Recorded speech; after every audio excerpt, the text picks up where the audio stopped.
straight into it. So my name is James Neward, and I'm a director of Design Dwell, a design studio based up in York. And so this evening I want to talk a bit about some of the work that I'm doing around building low carbon homes. Affordable housing built from natural materials is the kind of thing that I'm focusing on. I do want to talk a little bit about some of the frustrations experienced along the way, which I deliver the project that I'm going to talk about this evening.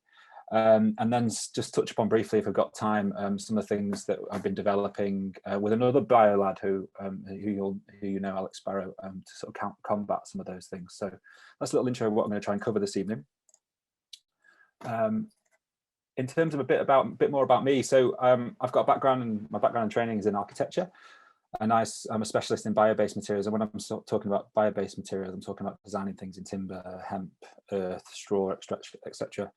But in more recent years, I've been kind of involved in the community-led housing sector. So I'm a co-founding director of Your Space, and I'm actually a future resident. So this snapshot you can see at the top is part of a campaign that I was part of for our housing cooperative Lowfield Green, which is the first Your Space project, and that's a project I'm going to talk about this evening. So and that's a project that's committed to building with natural materials. So it seemed perfect really for this evening. I've been working on this project for like 7 years now. So I've, with my background in architecture, I'm now an accredited professional working in the community-led housing sector with Leeds Community Homes. And then I mentioned Design Dwell, that's a studio that I set up last year. So a little bit about what Design Dwell is setting out to do. I'm hugely inspired by permaculture and One Planet Living principles. So the work that I do, I like to think of it in sort of 3 strands of impact. So I'm looking at things that are earth care, people care, and fair share. I'm really interested in working on projects that are sustainable. So I mentioned I'm a specialist in bio-based materials. So, you know, building buildings in hemp and straw and timber. You know, I'm interested in developing buildings that are built from materials that you can kind of grow locally, and that you could create an economy around that thing. So, you know, and because the construction industry in the UK accounts for 70% of GDP, but approximately 50% of the carbon emissions, you kind of think, you know, we need to make some huge cuts there. And the best way to do that is to sequester carbon and produce those materials locally. So I'm really interested in finding ways to rethink our construction processes. And there's loads of barriers that are in the way for that, and when you're trying to build differently. So, and I'm really keen to sort of share learning and try and scale up that low carbon building industry. So, and in addition to the sort of sustainable architecture, which I'll be focusing on this evening, I do a lot of work with community-led projects, and I help them sort of develop people-centered missions. So I'm really interested in projects that are trying to bring about positive social change. And I'm really interested in how organizations and projects are owned and run. I'm keen to make connections to feed into the development. I mentioned the circular economy, bioeconomy, you know, and I think cooperatives and community-owned businesses, which are some of the organisations that I'm connected to, can deliver better, fairer solutions than what the current construction market offers. So that's a little bit about what I'm about and what Design Dwell is about. I'll just speed this up, I think. So what that means in practical terms, I want to root this in a project. So I want to talk briefly about Your Space, who I mentioned.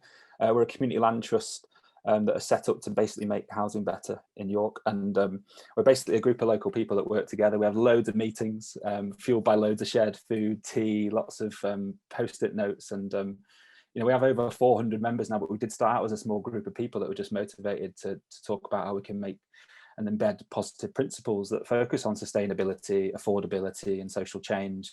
And by coming together as a community, you know, we've kind of evolved and grown, and we feel like we can take on those bigger challenges like climate change. And so we're committed as an organisation to One Planet and permaculture principles as a membership. So that kind of gives a bit of flavour for what Your Space is about. And broadly speaking, this is how Your Space works. You know, we pull together stakeholders and work with the community to develop plans. So our long-term aim is to create or support the creation of a series of cooperative housing schemes, and it's an organisation that's powered and led by the people who live in their homes. So to introduce you to the first project, so I mentioned Lowfield Green. So this is the first of those cooperatives. This is the site for the scheme. It's at Lowfield Green near Acomb. It's part of a wider local council development with 165 homes, and we're in the southeast corner, so the big orange arrow.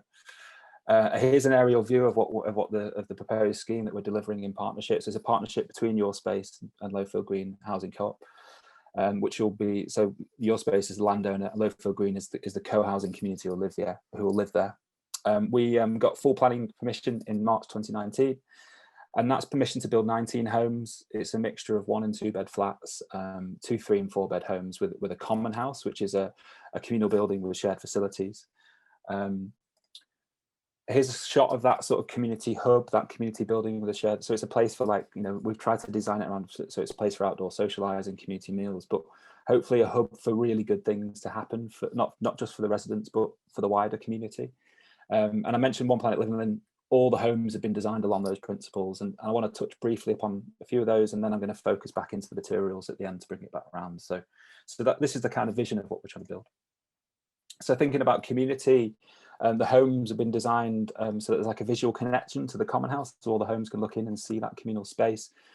There's more outdoor shared space than there is private space. That was a positive decision that the residents made. There's a common house where I mentioned, there's that where we gather as community, have meetings, film nights. It's actually going to be the hub where Your Space will be based as an organisation for their meetings, directors' meetings and things.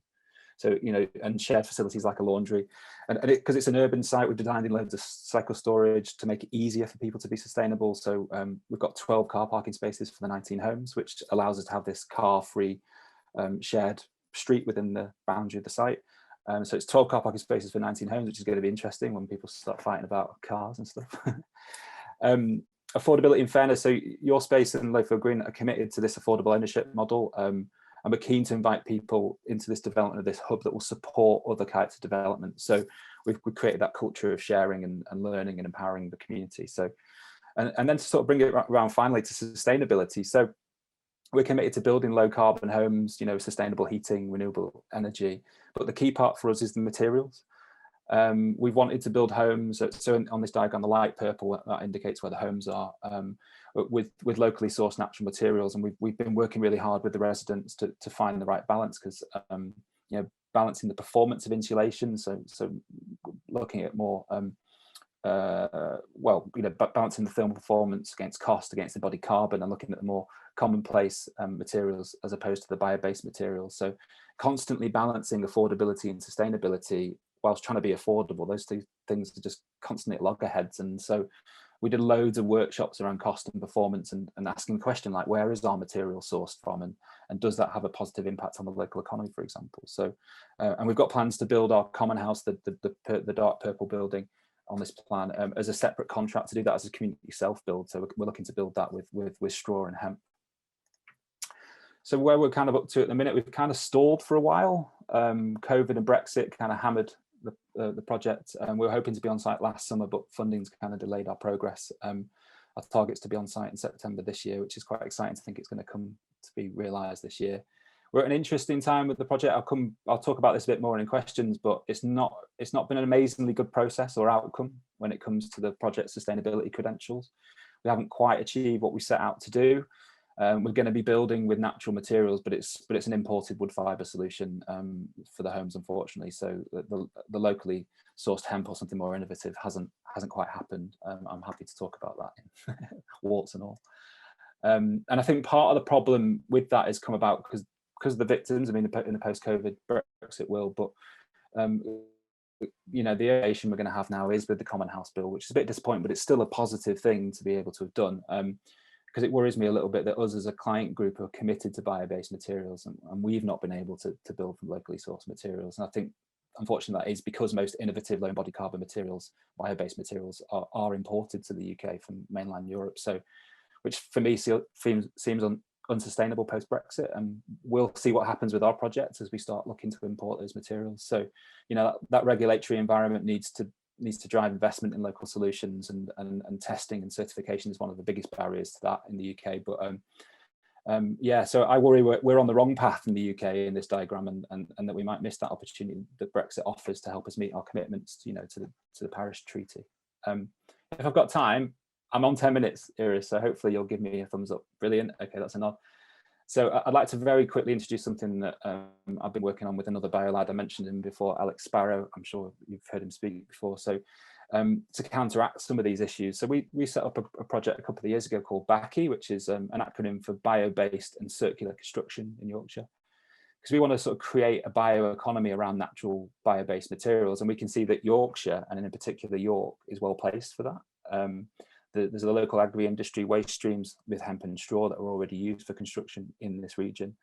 There's an established network of local architects, developers, contractors who are experienced or willing to at least look at these types of materials, construction products. And so we've been looking at this. We've not developed it much in the last 12 months for obvious reasons, but we're in this sort of early stages of bringing together sort of companies, community groups like Lowfield Green in your space, you know, education providers, York College, construction college, for example, you know, regional development agencies and local government. So we've got a connection with City of York Council because your space is built on City of York Council site. And those local value chains in Yorkshire that enable wider use of UK made, you know, zero carbon, healthy, bio-based material construction products. So we've identified some work streams within that. We'd be interested, if anyone is interested to know more about this, do get in touch, because we're going to probably kickstart this again this year. But to give one example to finish this off and maybe bring it back around to Lowfield Green. So in terms of the Common House build, so this is how we bring Work Package 3 and Work Package 4 together, you know, exemplar project, Lowfield Green, community build, Common House, with that workforce training. And because one of the key barriers to adopting bio-based constructions is the skills gap. Like, unfortunately, colleges teach people how to build with unsustainable building products that are imported into the UK, and we need to stop that. So, you know, we've got a construction college on our doorstep in York, and it seems to me that we're missing a trick by not connecting those local producers of these materials in the region to that sustainable supply chain and training. And so we're really excited about the prospects that this project presents itself, even though it's more diminished. It's not the houses, it's just the community building. To sort of develop that curriculum with the York College to try and make York a beacon for sustainable construction and supporting the bioeconomy. So there's an image here of a straw course that when I was at Native Architects a few years back that we ran. But also, you know, building with hempcrete as well, which is what Alex is all about. So there's opportunities for the Common House. So we might be able to shoehorn some innovation in at the end.